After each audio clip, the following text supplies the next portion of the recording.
Hi, good evening, namaste, and welcome to another edition of Kirsty Bentley-Taylor's Talking Through My Life, Through Everything That I Do. I am this happy guru, and today I'm going to be speaking to Michelle Holmes, one of my dearest friends and somebody who has inspired me to really step forward as the genuine internal, external person that I am, the actual soul that has been born into this body.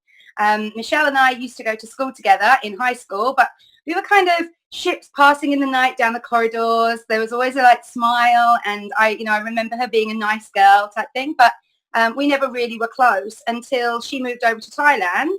It's around 6 years ago, I think, Michelle, wasn't it? And I suddenly got this phone Years, yeah. call from Michelle saying, "Hi, I just wanted to connect. My husband and I and our children are looking to move over to Thailand, and I just wanted, to ask you what it's like." And our friendship just blossomed from there. So I'm really, really pleased to introduce to you Michelle Holmes. Thank you for having me, love. Oh, I'm so excited about this. So Michelle is an authenticity coach. She has worked with some amazing people. I'll get her to do all the lowdown on that. But we really have bonded over a lot of mutual lines of thought over the last few years. She was really the person in Thailand that became very much my rock in terms of my spiritual growth.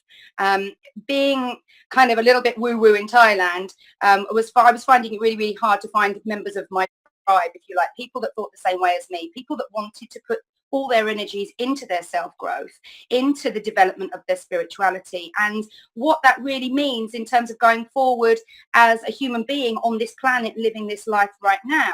I am an entrepreneur. I am developing my own businesses. And as I was progressing, I was finding it harder and harder to kind of secure in myself the knowledge, I think, that going forward as myself was going to be enough. I was always feeling like I was doing it wrong. I was looking what other people were doing and kind of just thinking, oh, I don't know, they're making loads of money. Should I be doing it this way or that way? But inside my heart, inside my soul, I always felt that being true to myself and being true to the character and the personality that I am was always going to serve me long term. Because trying to emulate somebody else and trying to be something other than you're not is always only ever going to be a short-term plan. We've seen this time and time again, just as simply as something like a reality TV show where everybody starts off really, really nice. And then by the end of season one, you've seen their true colours and you kind of think to yourself, wow, that person is not who I thought they were. So going forward throughout my business, I found that being authentic, speaking from the heart, being 100% who I am and maintaining that and practicing that on a daily basis has not only empowered me, but it's empowered my business. Now, Michelle, I really started working with you per se when you started one of your True Reflection challenges. So Michelle developed this amazing technique called the True Reflection Challenge. Perhaps, Michelle, you could kind of introduce yourself a little bit and tell us, your journey towards developing this amazing, amazing challenge that you've put so many hundreds of people through and I know have had some fantastic results with. Oh, thank you, darling. Oh, so where does it all start? So I was born.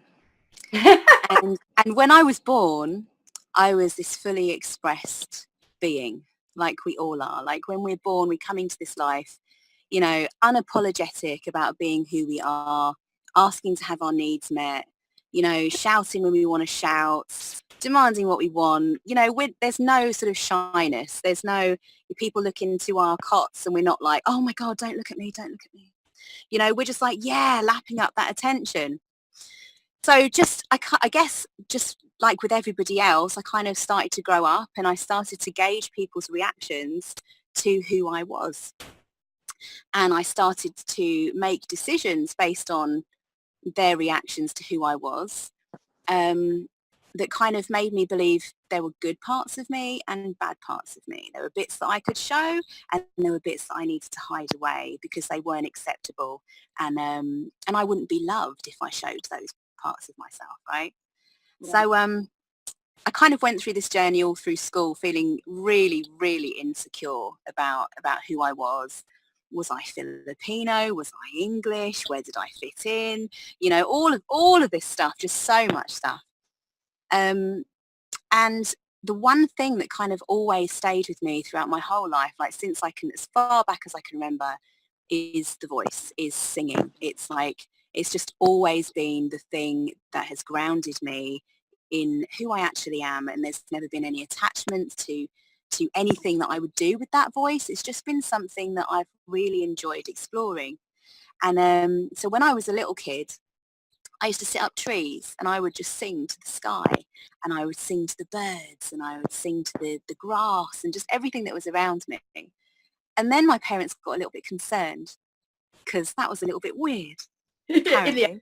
Yeah, so they sort of channeled that energy into stage school, into theatre, which I loved. I went into theatre, loved the stage, but basically started to filter um, and sing other people's songs, basically. I was singing other people's songs and performing.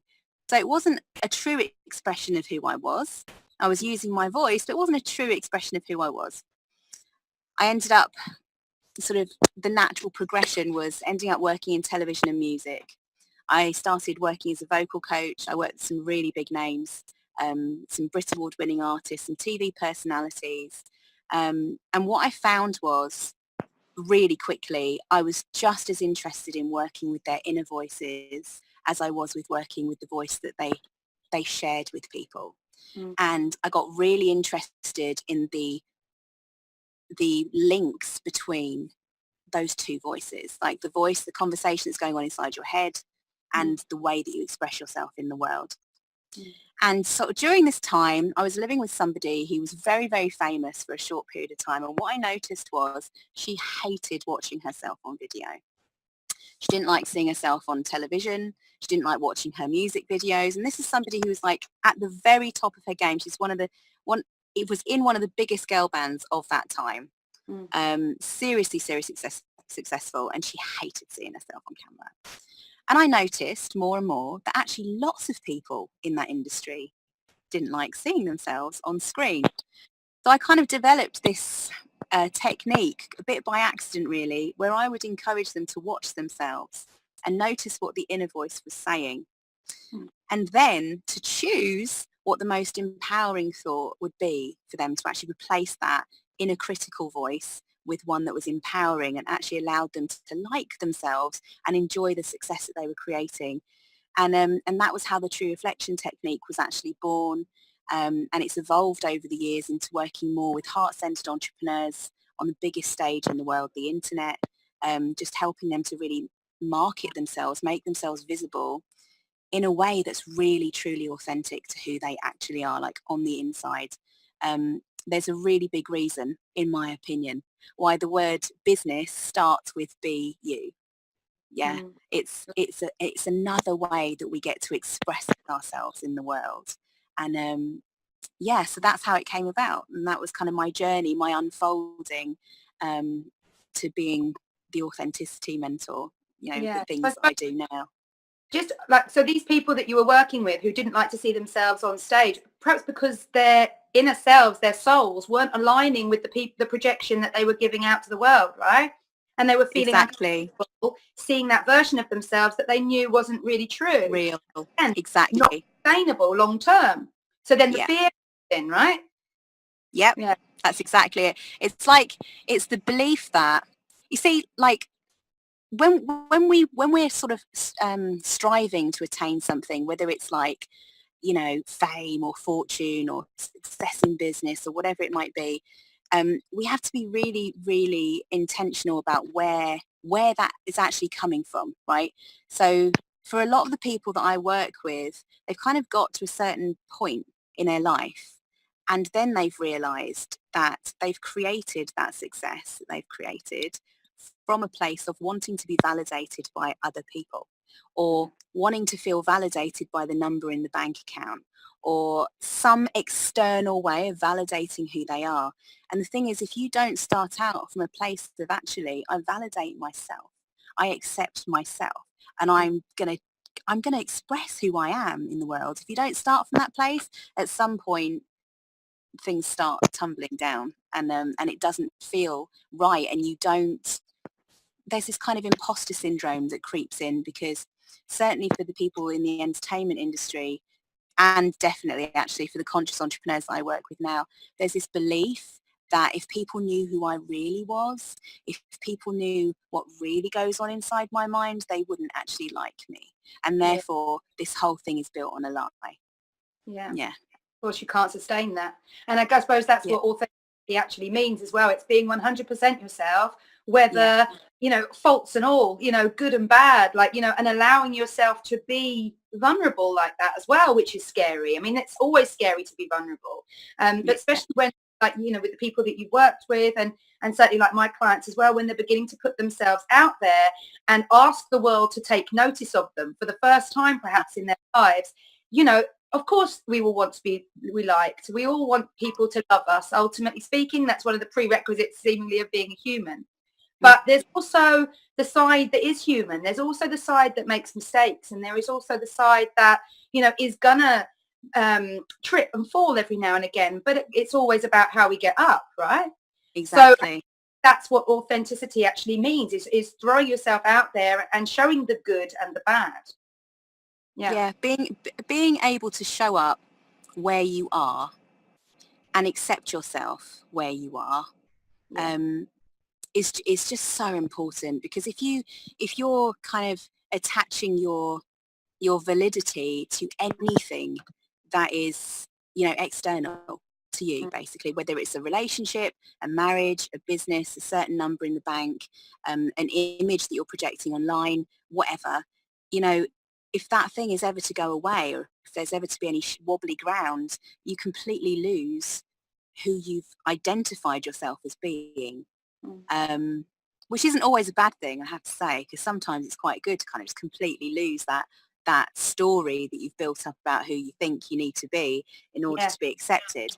Because at the end of the day, the most important person for you to be accepted by is yourself. If you don't accept yourself, you're never going to feel fulfilled. You're never going to feel truly connected, and you're never going to find the place where you belong, like the people, the tribe who you belong with, because then you're not letting them see you. Yeah, and I think also you don't feel deserving of any success that you do get.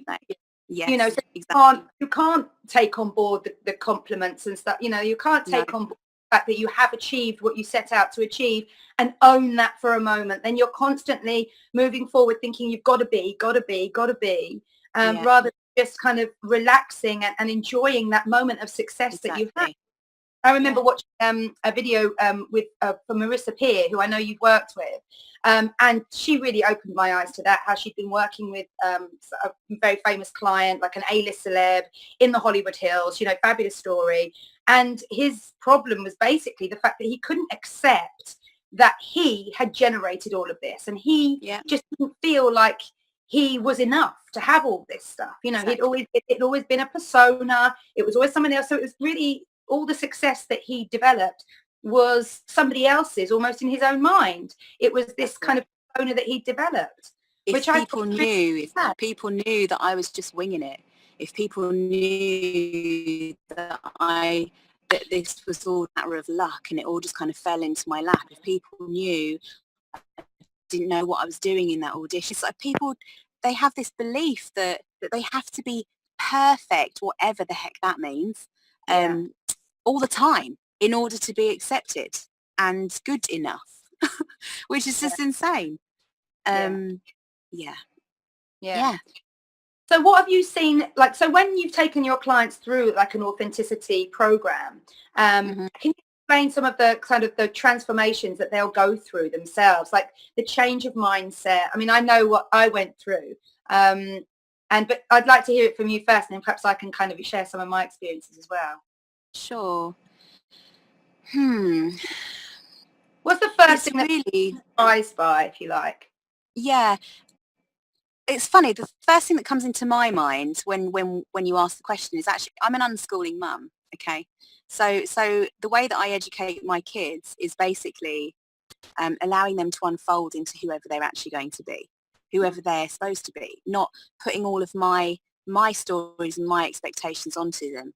And so one of the first things that happens with my clients is that all of the stories and the conditioning that they've kind of taken on and accepted as parts of who they're supposed to be in the world, whether that's, their parents expected them to be a doctor or a lawyer, and so they've ended up going down that path, but actually it doesn't fulfill them at all. Or, they've got into a marriage that looked really good on paper, but actually doesn't do anything for them. Like, whatever it is, the untruths start to become glaringly apparent. The stories that they've taken on about who they are that aren't true become really obvious and start to fall away. So that's kind of the first thing. And it's almost this rebirthing into who they're really supposed to be, who they came here to be. We're spiritual beings having a human experience. And, a part of that human experience is that conditioning that we go through, that leads us down paths that we may or may not want to go to, but ultimately it's all just this unfolding. So it's that, all the untruths, all the things that don't resonate, all the things that don't turn them on about their life just become obvious. And then it's the decision, okay, you're going to keep hold of these things, or are you going to let go of them and start building from inside out instead of from outside in. Yeah. I can imagine, because I know that I felt that, exactly that. Like, I felt like I had shelved myself in favor of who I thought I needed to be in that point of my life, and that I had accepted behavior towards me that the real Kirsty, if you like, would never have accepted. The Kirsty before the conditioning, if you like, would never have had that, and that was I think quite a bit of a rude awakening, if I'm honest. It took me looking in the mirror and really doing a lot of self-love work and forgiveness as well, forgiveness of myself, allowing that, because on some level you can't believe you've done that. You can't believe that you put up with that, and that at the time or during that period of my life that I was still doing it as well, and it was all down to me accepting the treatment. I know. I've been through this so many times, babe. Over and over and over and over. Yeah, I can imagine. I mean, that's what's amazing about the true reflection technique. And I know, as you say, it's just evolved, as I think a lot of the people that, are regularly in contact with you through business or personal, I think they all are as well. I mean, I know we're a member of, like, a tribe thing, and we all seem to be moving forward together. And it's a beautiful kind of lotus of opening awareness as you just open a little bit, and then you open a little bit more, and suddenly it's like, oh my goodness, and you can't stop opening then, and it just Exactly. And like, authenticity is, it's that being willing to be seen during that evolution. It's like, the universe is still evolving. The universe is still expanding. Of course we are too. So there's no end to it. It's not like, oh, now I know what I'm supposed to do in the world, so I'm just going to do this for the rest of my life, and that's all I'm going to do, because it doesn't work like that. You commit to the thing that turns you on the most right now in the moment. And in the doing of that, in the unfolding of that, more things drop into your awareness and invite you to evolve further, invite you to let more in, invite you to see what else turns you on, what else do you want to invite in. And it's kind of like, this is a big concept for people to wrap their heads around, especially in business, I think. But like, if you were to look at the various incarnations of the true reflection technique and my work over the last years, you would see so many different, I mean, my brand has changed a million times, and it's because I'm constantly evolving and embracing that evolution. And that's really what I'm here for, to kind of be that someone who's just constantly willing to show up and be seen where I am, no matter what that looks like. I mean, this latest evolution of the challenge, woo, I mean, this challenge is going to be different to the ones that I've delivered previously. Still the same technique, the same process, of making a video every day, watching yourself back, noticing what the inner voice is saying, choosing the most empowering thought. But instead of just talking about marketing and visibility, I'm really right now just so turned on by the idea of really awakening women to their divine sexuality and that creative energy that we all have inside us. Because when it comes to self-expression, you know, women on the planet right now, oh my God, our voices are so needed in a million different ways. There is so much stuff that's going on the planet right now that desperately needs the feminine energy. And I don't mean just women in power. I mean feminine energy in power. Yeah, there's a big difference between like the masculine woman being there in a place where she's got influence and a truly feminine energy being in that place. And like, if you look at all the indigenous people of the world, they've always understood how important it is when you're looking at the direction of a community. The women must be there because the women will they'll speak the opinions that matter for the children and future generations and 7 generations to come and all of those things. And right now, I mean, this is a pivotal moment in our history on this planet right now. We are literally straddling 2 paradigms and women's voices are more important now than they ever, I mean, well, no, probably not than they ever have been. It's been a constant unfolding and evolution, but my God, we really, really need to be expressing what we really want to express now. And a big part of that is really owning that sexual creative power. Because when we stand in that place, in that power, we do make the choices. From a consumer, a conscious consumerism point of view, it's like, you know, women, I think it's like between 70 and 90% of the buying decisions in every household are governed by the woman. We're in charge of this ship, right? We're the ones who decide which companies sink and which companies swim. We're the ones who decide which marketing messages are kind of the ones that are celebrated and the ones that are kind of, oh, let's just kind of scrap that one and go back to the drawing board.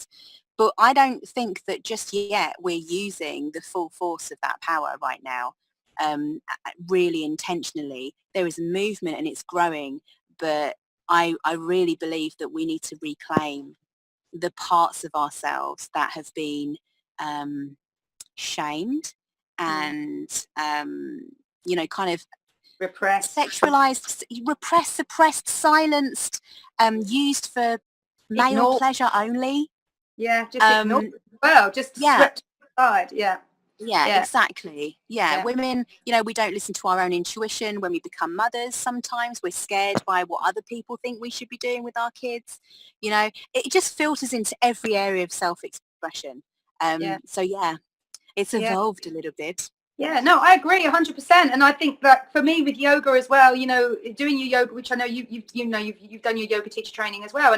And once I got through the training and learnt about the energies in our body that we have, like masculine and feminine energies, not just women, but men as well. It's also empowering the men folk on this planet to, you know, their feminine energy, you know, their sense of creativity, their sense of nurture, their sense of, that divine feminine that resides within them as well, so that they don't always have to be big man on top, you know, exactly.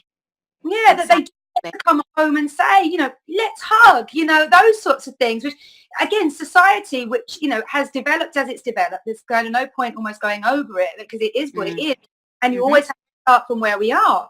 But at the same time, I know so many men and boys who they need to embrace their feminine energy. You know, they need to.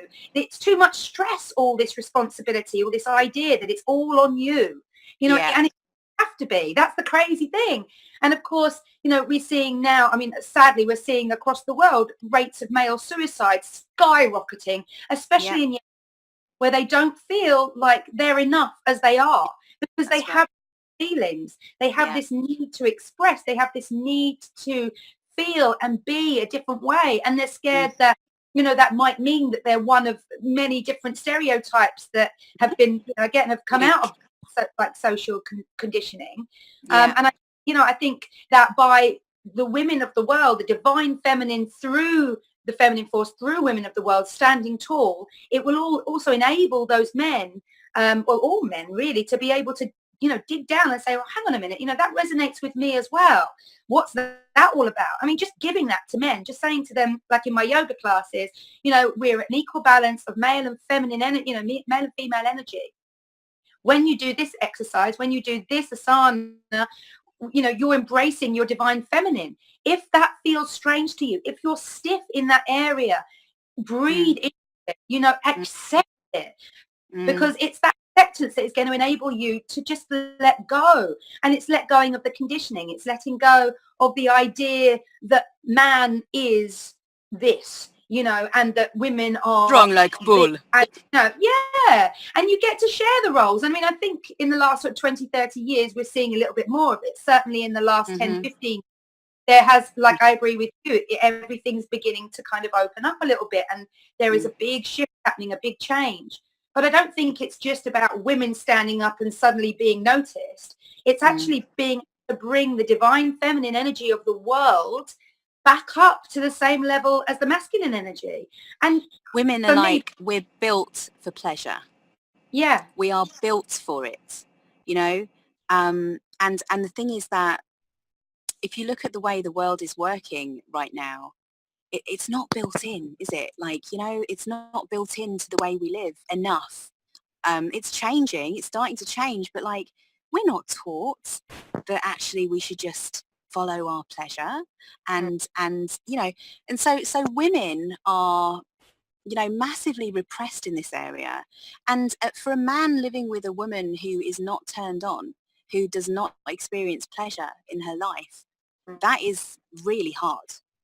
That's really, really hard. And so when women fully embody their divine feminine energy and they express it with the men in their lives, with everybody in their lives, with themselves, it's like, when you notice the good, when you notice the light, you call it forth in others. And as women really drop down into their bodies and really accept that actually, pleasure is their birthright, and start seeking pleasure in every way that they can, it's going to uplift everybody. It's not like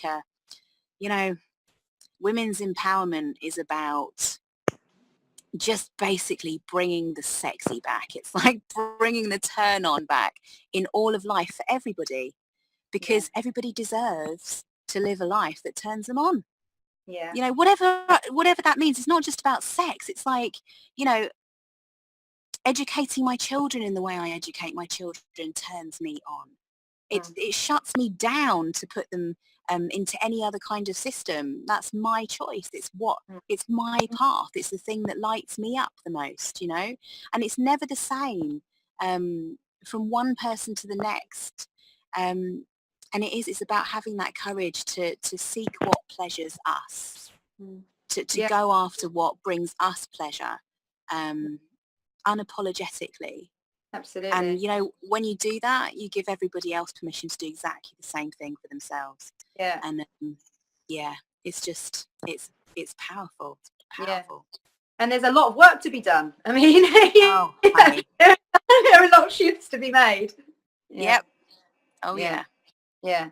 No, I think, I agree 100%. Like, I know, I know that we really see eye to eye on this, and I'm the same with my children. I've chosen to bring them up quite alternatively. And I actually feel in some of the best decisions that I've ever made have just been off the cuff decisions that have come to me right then and there. They haven't been logically minded, they haven't been out, they haven't been, kind of right, that's the decision, it's set in stone. I've fluidly, and this is all the feminine energy, right? It's the creative energy. Everything moves fluidly, it moves, intuition. Yeah, exactly. It's feeling the messages of the universe. It's opening your eyes to things and recognizing that you're not necessarily in control as much as you might think that you are. Not. In fact, life happens, because of you, and you create what happens to life. But at the same time, there are a lot of things that are just going to happen to you all the time that you have no control over. So it's being able to bring that feminine up as well, so that you do feel that although, life's throwing some stuff at you, you've got the strength and you've got the flexibility and you've got the the ability to be able to move with it and flow with it, and maybe Totally. take a shock, but then carry on, and not, Totally. I just think, that's going to be, I mean, for all the mental health issues that, we're seeing, especially like in the UK and the Western world at the moment, again, this logical mindset, this kind of direct, it must be this way, cookie cutter blueprints for everybody to kind of squeeze themselves into, and they're not for us. They make our bodies tight, and we, we desks all day long. We're not breathing properly. All those sorts of things. I just think it's like I said, it's going to be amazing for just men and women on this world, not just and children and the planet and all of the animals and because it's like it's this huge disconnect from authenticity, who we really are. We're here, we are expressions of just, we're the universe having many, many, many, many different experiences of itself, and we're just so perfect in our complete imperfection. And it's just, that conversation that goes on inside of our heads when we judge ourselves is so damaging, because it leads to us making decisions in all areas of our life that are just they're not authentic, and they're not aligned with who we really are. So just by daily really listening to that authentic voice, which always sounds like love, we can just come back to center, no matter what's going on around us in the world, no matter what's happening in our personal lives or our businesses. It's just, everything we need is always inside us. We're always enough. We always have been enough. We always will be. And nothing that happens outside of you will ever change that. So moving it back, like from like the coaching point of view, when you talk to people about business, because obviously business, I think life is one thing. Like life, you have this intuition that you are supposed to create life. I think it comes to you later in life. Maybe you suddenly realize, I don't have to take this. I don't have to do that anymore. Doing it that way has actually not led to happiness or wealth or fortune or anything. But when you coach people into business and you ask them to be authentic, I'm assuming you're going to come up against a lot of resistance, because in the business world, I feel like there's almost like a pattern that people feel they need to follow. And certainly the business coaches that I've seen advertise their practice, and I've kind of felt, me personally, being kind of the person that I am, I felt very, I don't know, cut off from it straight away. Just kind of like, no, I don't resonate with that at all. I wonder, like, so when you start and you begin to coach people who have perhaps gone through with a normal, if you like, business coach before, somebody who's just saying, right, we do it like this, we do it like that, we follow a pattern, it's small steps, it's go forward. And then you give them kind of the divine right to just go out there and be, is there resistance, or is that kind of that almost falling into freedom scary for them? Yeah, it's interesting, because when people come to me, they're usually at a place where they're like the pain of not being who they actually are is like, it's big enough for them to actually want to change something. So that initial conversation, there's not normally resistance there. They're normally like, yeah. It's when the practice starts. It's when we'll sit down, we'll go, okay, so let's figure out what our daily visibility practice is going to be. Right? So how are you going to show up every day and allow people to see the truth of who you really are, right? And that's when the resistance starts to creep in, because that's when it's like, what if my mum sees? What if my dad sees? What if my ex sees? What am I going to think? And it's and that's when all of those sort of fears start to creep in. Am I going to get trolled? Are people going to criticize me on Facebook? Like, going to happen? How do I say if somebody doesn't agree with what I'm talking about? And that's when the resistance starts to creep in.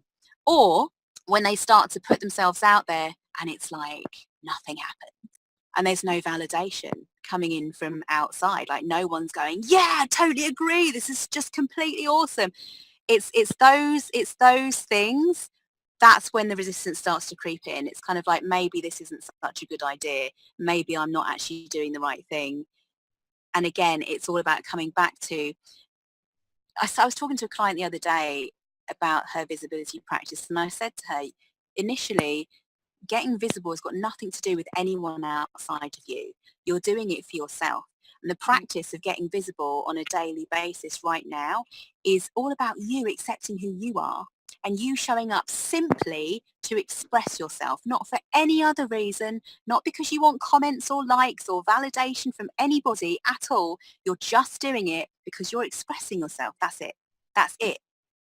And at some point, when you've practiced enough, you get to a place where you do accept yourself completely. You're watching yourself going, yeah, that's exactly what I believe.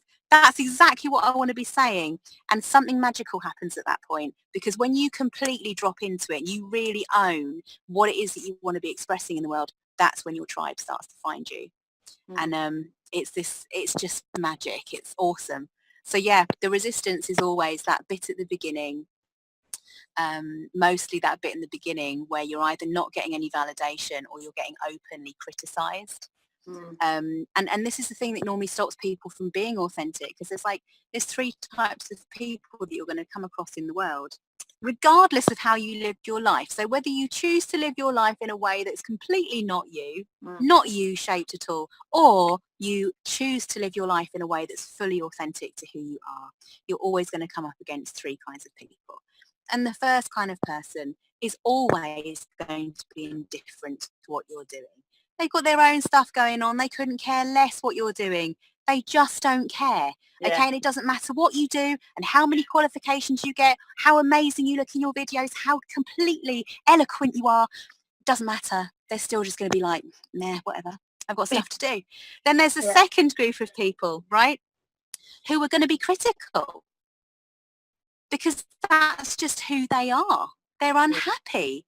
They're not expressing who they are. And so when they see somebody else fully expressed, it's like a proper trigger to them. And they're going to attack that, right? So that's the biggest group of people, the ones who are totally indifferent, and then the ones who are critical, right?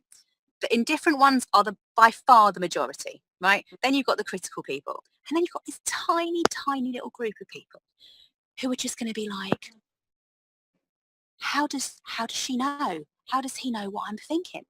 Yeah. How do they know what's going on inside my head? Oh my God, they completely get me. How do they understand what's going on in my life so completely? Oh my God, that's me. And those are the people that you're focusing on. After you've focused on yourself and you've done the practice to completely own your own message and to really drop into who you are and how you want to express yourself, after that bit's done, the only people you should be focusing on are the people who are going to feel like you're inside their head. You're having the conversations that they're having inside their head, but not actually speaking out loud. Yeah.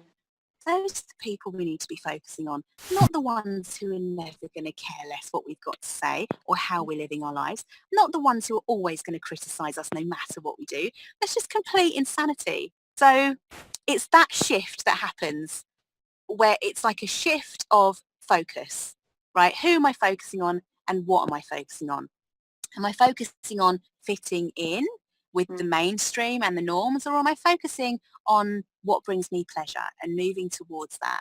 And then am I focusing on the indifferent and the critical people, or am I focusing on the people who I'm really here to serve, the people who I understand really, really intimately, and who I most want to see thrive?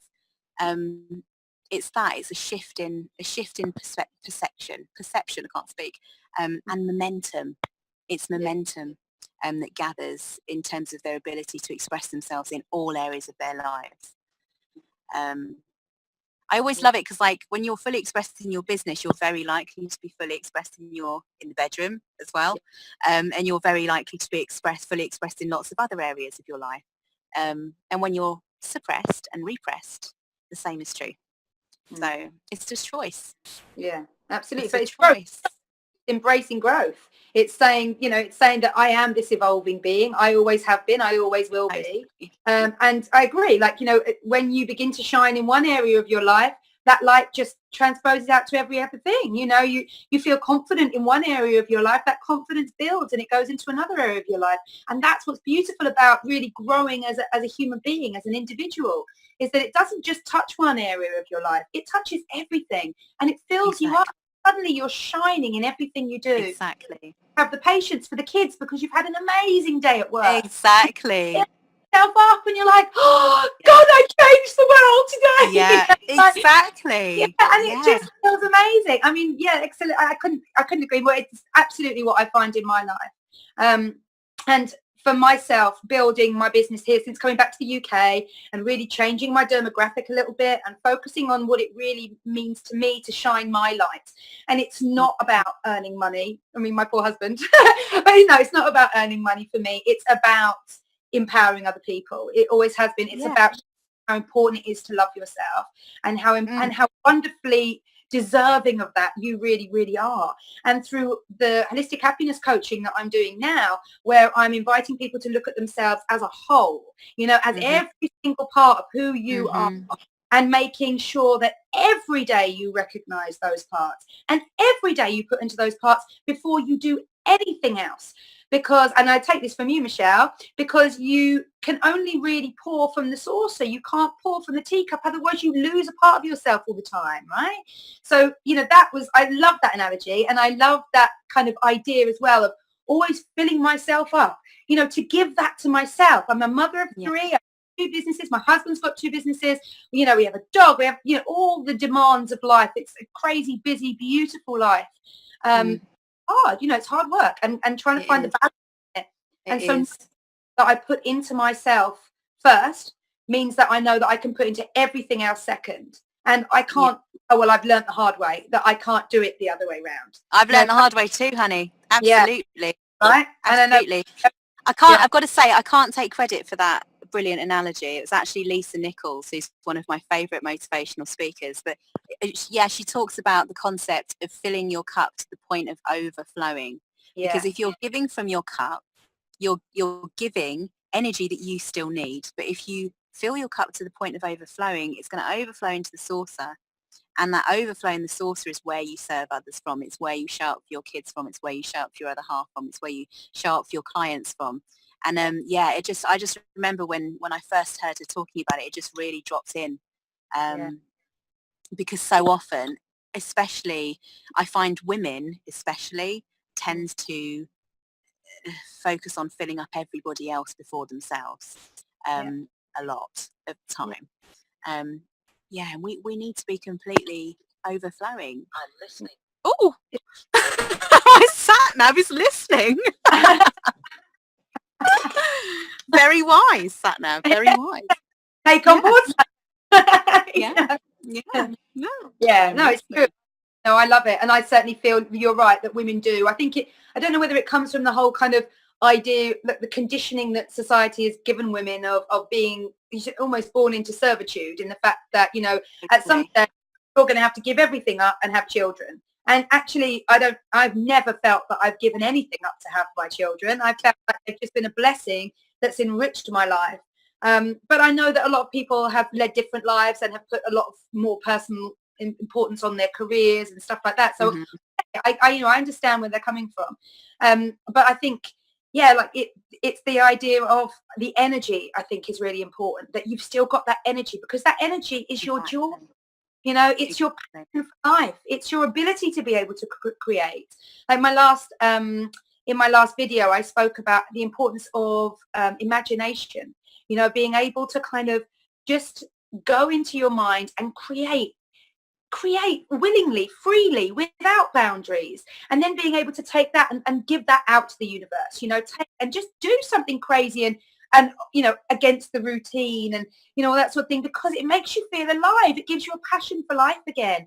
And it, you know, and then you're instilling that in your children, and you're encouraging the people around you to do the same, because they've really enjoyed that, or, you know, they can see how much energy you've got from it. And it's kind of all part and parcel of the same thing, isn't it? It's believing that and knowing and feeling that you have that to give initially, rather than just giving it all out, a kind of hand over fist, and not really ever getting anything back from it that fills you up, because you just can't. It's constant giving. It's just a one-way street.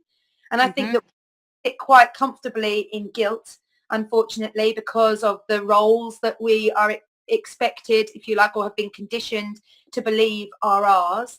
And I think that's kind of something that drains as well. It's like, you feel like, if I do that, if I go out and just create my life, then I'm letting people down in some way, that I'm not going to be fulfilling the role of mother if I work one evening a week, for example. What will my kids do without me? I had a great client who was really working very hard to let go of her children, and she'd always been like the mum at home, and then she started a part-time job when they all got to school, and then she kind of, really wanted to develop her career, got so much joy from the work that she was doing. But there was a little part of her that had so much guilt for leaving her children and working all day rather than part-time, And some of it was because she loves looking after her children, but her kids were, getting to be kind of almost, certainly young adults, and one of them was near kind of 18. And it wasn't that I reflected back to her perhaps that, not only would this be good for her, but it would be good for her children to see her step into this new role and to grow herself and to kind of be like, you know what, guys, you are big enough and beautiful enough as people to be able to take on a little bit more responsibility. And I feel like now is a really good opportunity for me to be able to kind of step up a little bit more. So let's do this together. And suddenly it all began to drop in, it's like, yeah, absolutely. Well, she can go and take herself to this place and do this club. And he can definitely, he's been wanting to be a chef, so he could start doing the cooking and stuff like that at home. And suddenly just that openness to change meant that all this opportunity was dropping in, and she just was finding, yeah, I never thought of it like, it's kind of that realization. I didn't think about it like that. I thought of it always from this point of view, like I was letting people down, like I wouldn't be enough, that I wasn't doing enough, that I was, not really giving my all if I just follow the kind of guidelines, if you like, to being a mother. Must stay at home, look after the baby, must sacrifice career and independence and individuality to bring up baby and to become not just to the children but sometimes to husbands and stuff as well, where you find suddenly, like I have so many friends that I talk to, and we're just like, I don't understand, they're these amazing, vibrant, independent men, and then they kind of, we got married and suddenly 2 years later, I'm doing everything again, and it's like, how did I fall into this role? And it's not necessarily about the men, because we all admit that we've enabled this. We've kind of we've totally enabled it. As far as we're concerned, we're looking after everybody now, and because it makes us feel validated. It Yeah. makes us feel validated. We're looking for validation outside of ourselves. There's something amazing that happens, isn't there, hun? Like when you choose to see your power and actually to feed your power, to nurture your power and grow it, it's easier for you to see the power in others as well. So whether it's your children or your other half or whoever it might be. And when you see that power and you speak to that power, you really call it forth in others.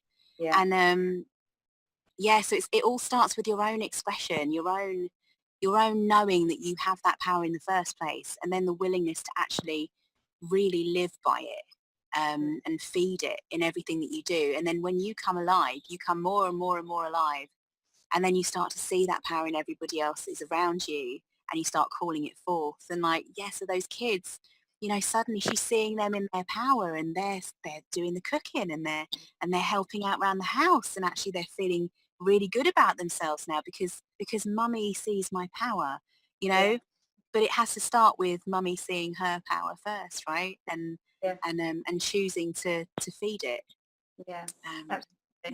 Magic. It's everybody on a growth spurt, and that's again, what we're all here to do. Like every day is completely different, every moment is completely different, every breath is completely different. Let's not believe that it's that's of stagnance. Is that even a word? I don't know. But you know what I mean, that everything just needs to remain the same and then we'll be okay. It's like I almost think that's such a disservice to life. It's like you don't really notice what's going on outside your window. You're not really breathing in the air, which changes every day. Every time I go outside my back door to let the dog out, it's a different temperature. It's just something as random as that. Let whether the sun's shining Yeah. or not, you know, and I love that. And I feel like, yeah, having kind of recognized that in myself as well, that, you know, the universe is changing, everything around us is changing, the stars are constantly, you know, evolving, and the planets are constantly moving, and we go in and out of retrogrades and stuff, which bring various, you know, influences onto our planet, and then bring it down a bit lower, and just looking up at the sky, you know, every day is different. Sometimes Yeah. there's clouds, different types of clouds, sometimes there's sun, sometimes there's rain, you know, and Yeah. that will change all throughout the day, and then bring it a step down, and you look at the trees, and you, like at the moment we're springing in the UK, and it's a beautiful, beautiful time, and everything's this kind of lime green, and the flowers are beginning to bloom, and suddenly there's color back, and I noticed that when I drive down, I can't see through the bare trees anymore. You know, I can't be nosy into fields and see, and I can't see any of the animals that are grazing there anymore. And there's kind of growth in the world again, this regeneration, and it's amazing. And to be able to connect with that and recognize with myself with that as well, just really aligns me with the empowerment that I think, you know, the acceptance of change brings. And I know, you know, I know we've Anything constant. yeah, exactly, absolutely, absolutely. So in terms of, I know what I do every day to kind of rein myself in and make sure that I'm authentic and that I'm feeding myself every day.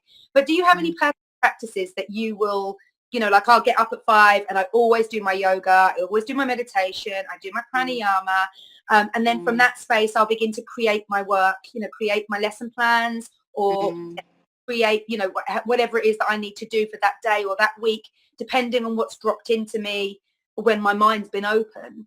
So that's kind of basically how I go forward. And then I like to kind of be nurtured with, you know, healthy foods and juices and all the, you know, so much water. It's, you know, like it's constantly.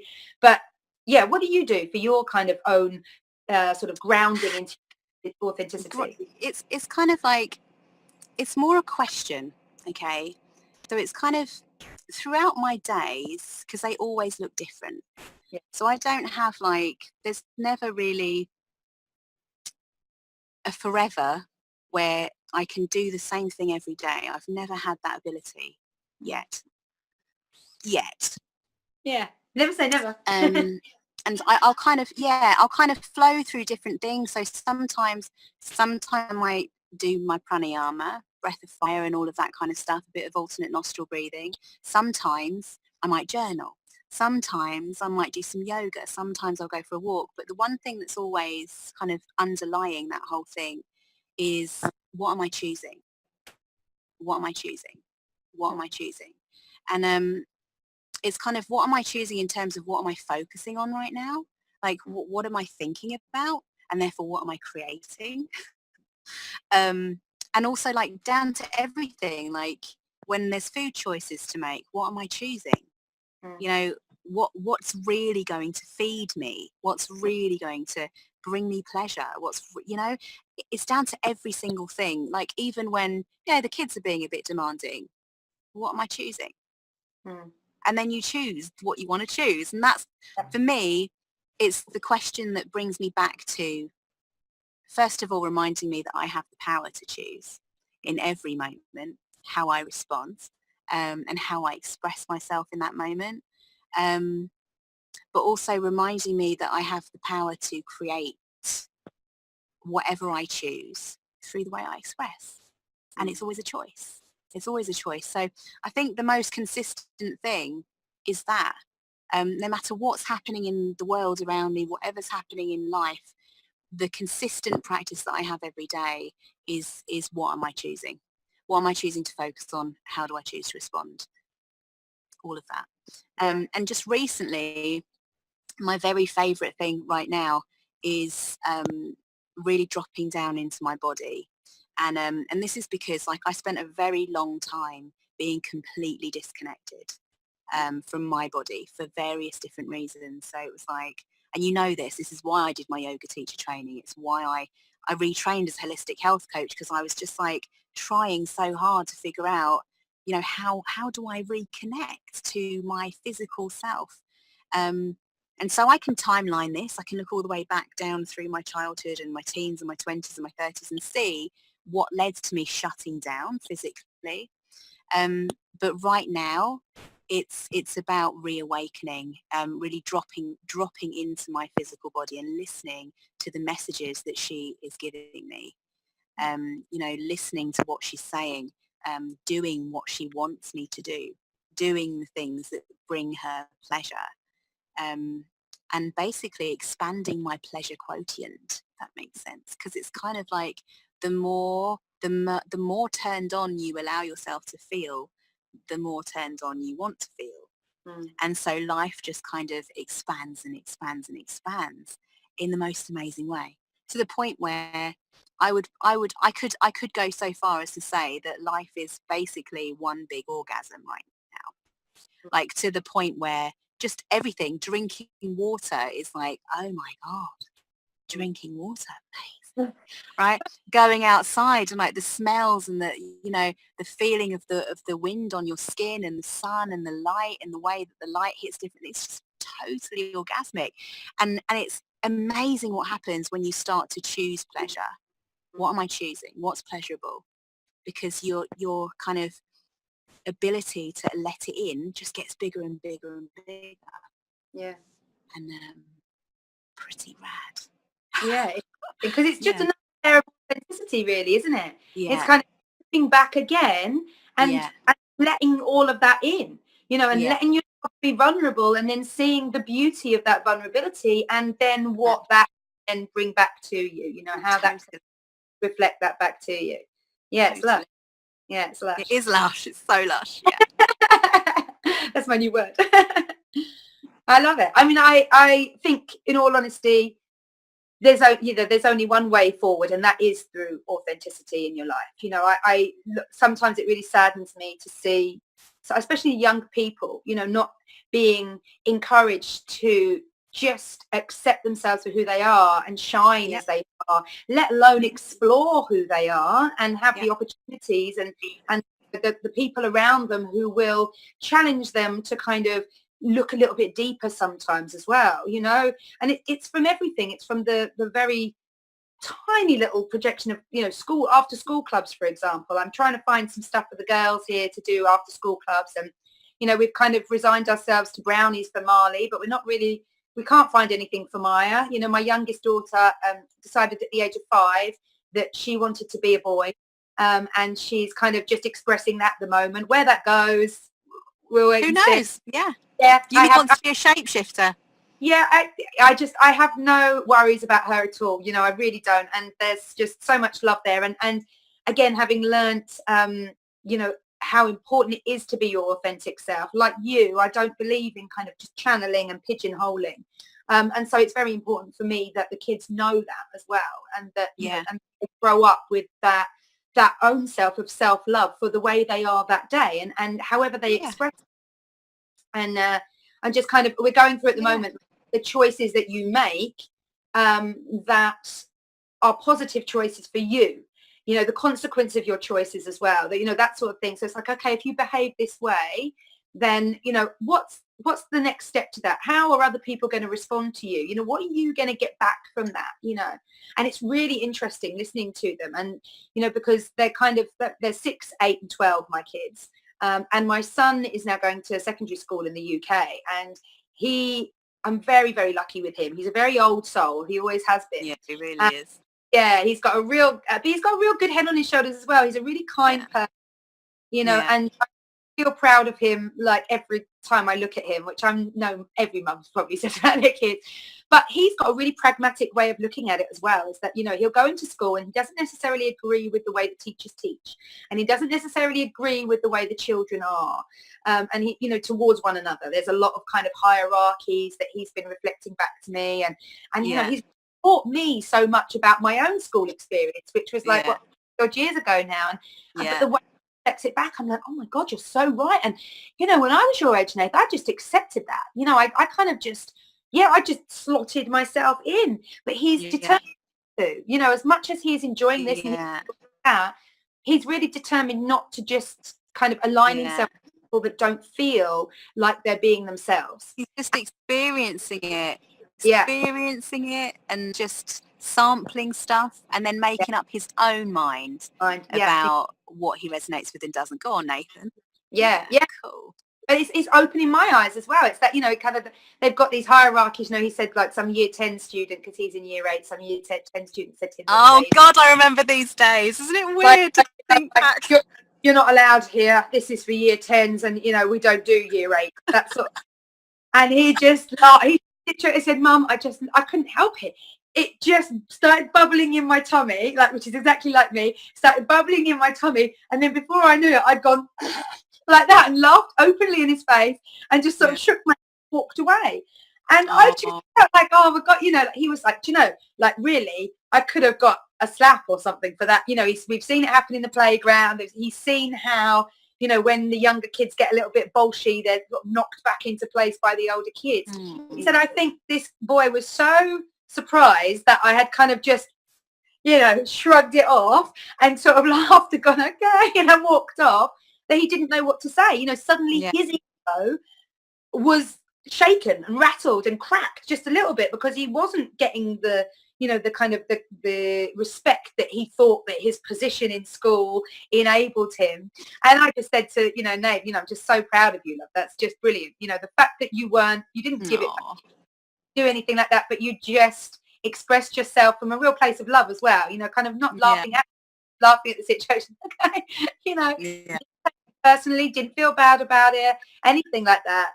And I said, again, back to being authentic, I just sort of said to him, I want you to kind of hold on to that part of yourself that just responds naturally, that doesn't get its mind too involved, doesn't start thinking, oh no, because that's when the troubles begin to come. That's when the kind of the questioning of yourself and who you really are, that's when that begins to kick in.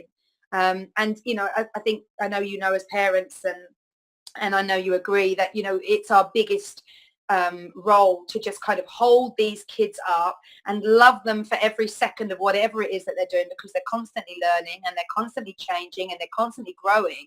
And, to push them in any way is to their own detriment in the end. There's just so many people expressing hurt and pain throughout the world because at some level, someone that meant the world to them has kind of reflected back to them that what they're doing or what they're expressing or the person they are isn't good enough, and that it should be, and they should be like that.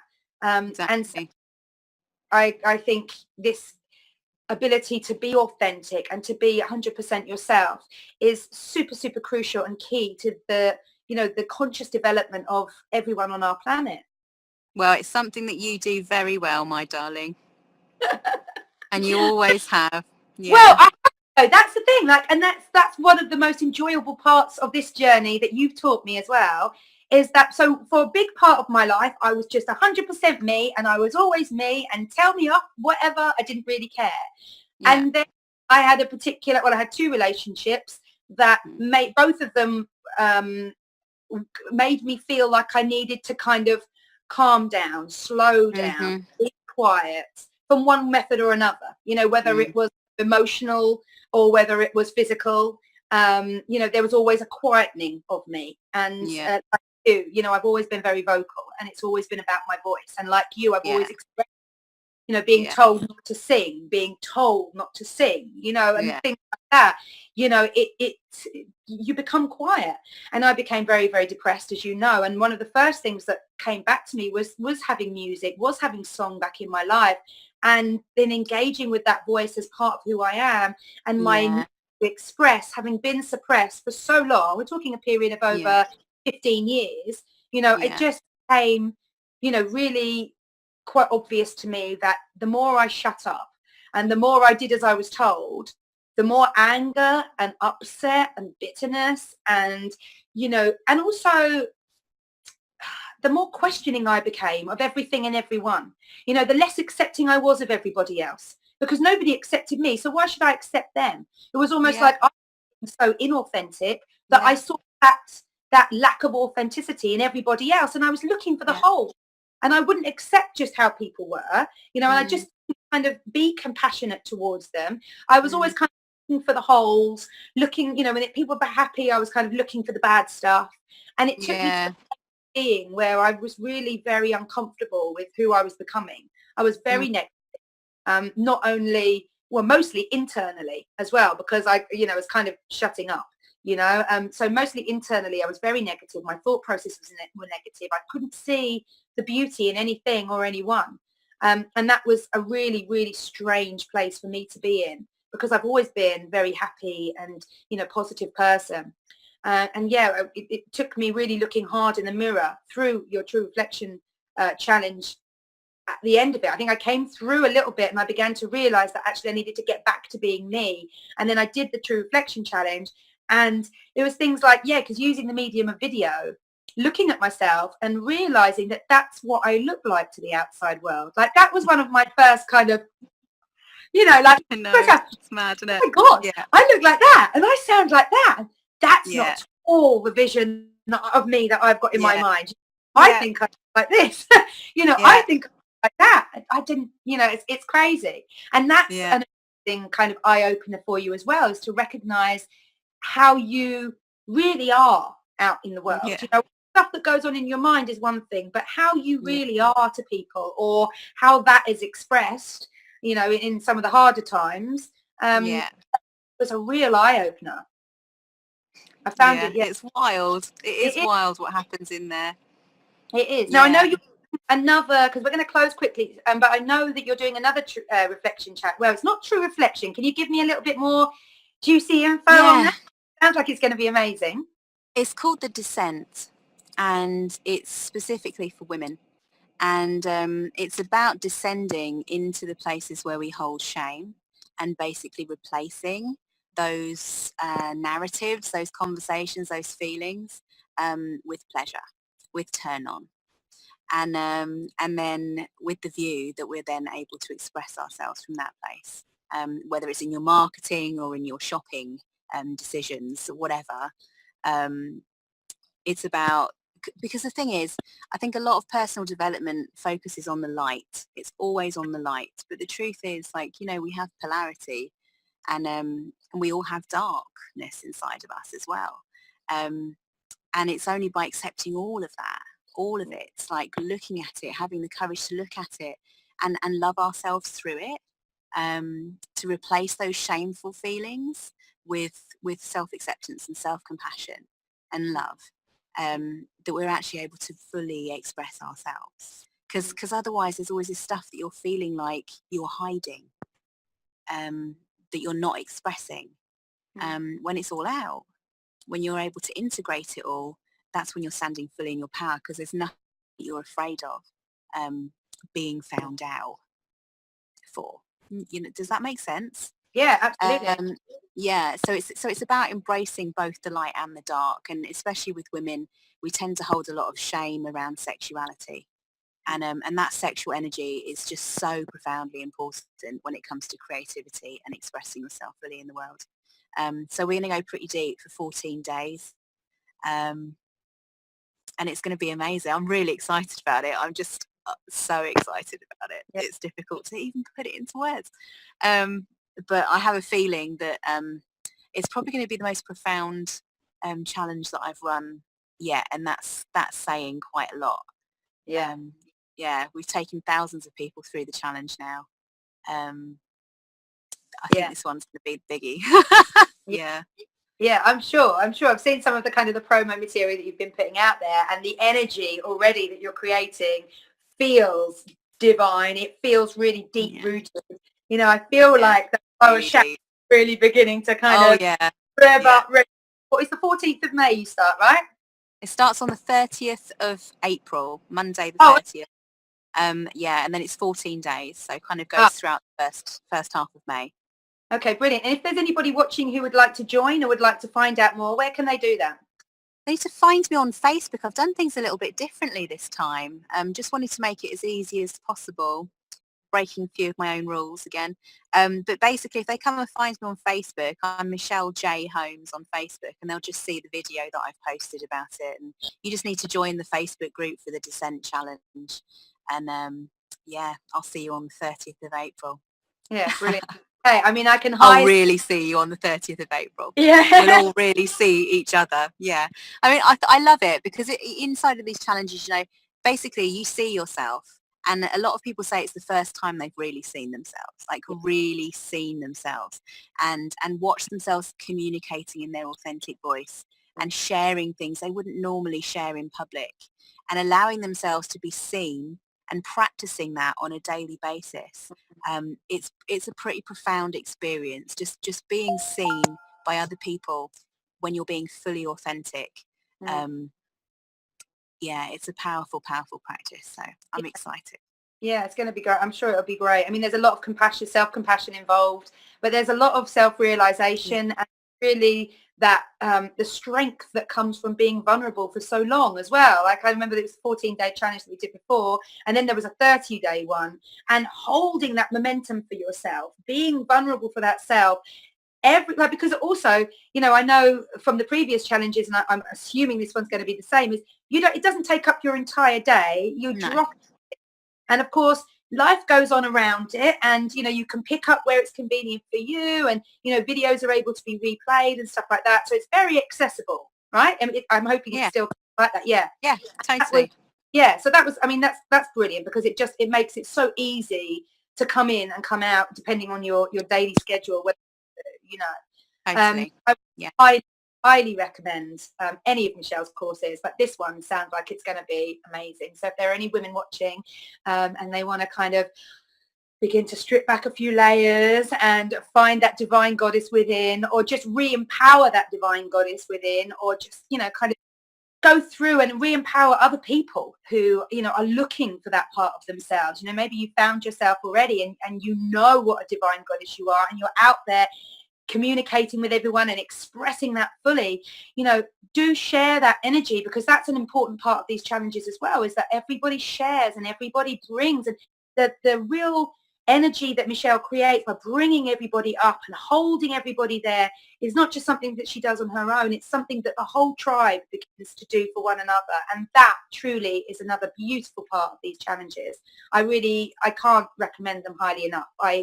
Life-changing, you know, eye-opening and empowering are kind of the three things that just kind of pop in. But yeah, you won't.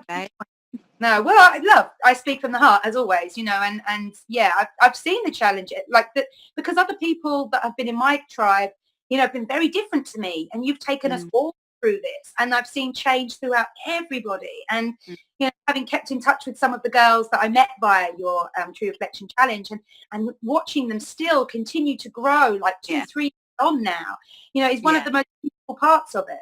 And certainly worth all my time and all my energy, whether it was financial or just the time that I spent doing it, and you know, and the takeaway time, like the homework time, where you kind of have to sit with yourself and be raw and be honest and be open 100% with yourself. You know, it's an amazing experience. So like I say, I can't rate it highly enough. So if anyone's watching, go and look up Michelle J. Holmes on Facebook and get in there. You won't regret it. Okay, so I'm going to love you and leave you. Thank you so much for your time, Michelle, today. It's been absolutely gorgeous seeing you and talking with you, as always. Thanks for having me, love. Oh, you're more than welcome. I hope to see you again shortly, perhaps after the challenge, or we can kind of download about how amazing it was and get a few people messaging in as well, sort of, you know, like sharing their experience and what they found was you know, overwhelming, or you know, the most transformative part of it, because I love those stories. Those are the best, when you can see people recognize how wonderful they are and then just go out to the world with it all. It's just beautiful. So thank you as well for watching and listening and being with Michelle and I this evening. Enjoy the rest of your night, enjoy the rest of your week, and I'll see you again next week. Thank you again all so much. Namaste.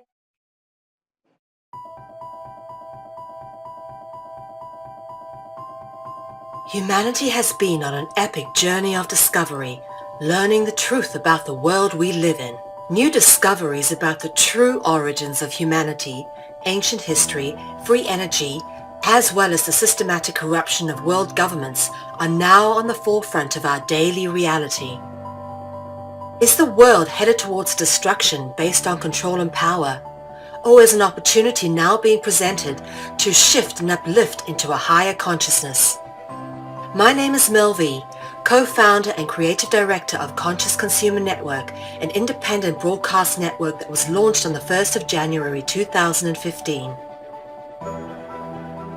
In the last 3 years, Conscious Consumer Network has broadcast over 2,800 shows in multiple languages, featuring guests from across the world, whilst creating media that is aimed at the creation of a free, fair, peaceful, just, sustainable world. Conscious Consumer Network provides full training and an interactive support network for all broadcasters, and we are always looking for inspiring and educational content. Hi, this is Lainey Liberty. And this is Miro Siegel. In 2018, Conscious Consumer Network has expanded to multiple broadcast locations, increasing our availability and reach across the world, remaining on the cutting edge of independent media. If we wish to create a better world, we must first create better media, geared towards real education instead of indoctrination. You guys really are what changing the world is going to be about. It's educating kids at a grassroots level. Having become a pillar of stability in the turbulent world of independent media, we have even more going on in 2018. Conscious Consumer Network is a publicly funded network, and we rely on all of you to keep us on the air. Show your support for independent media by donating to our 2018 Network Support Fund. Dare to seek a better world. Support independent media.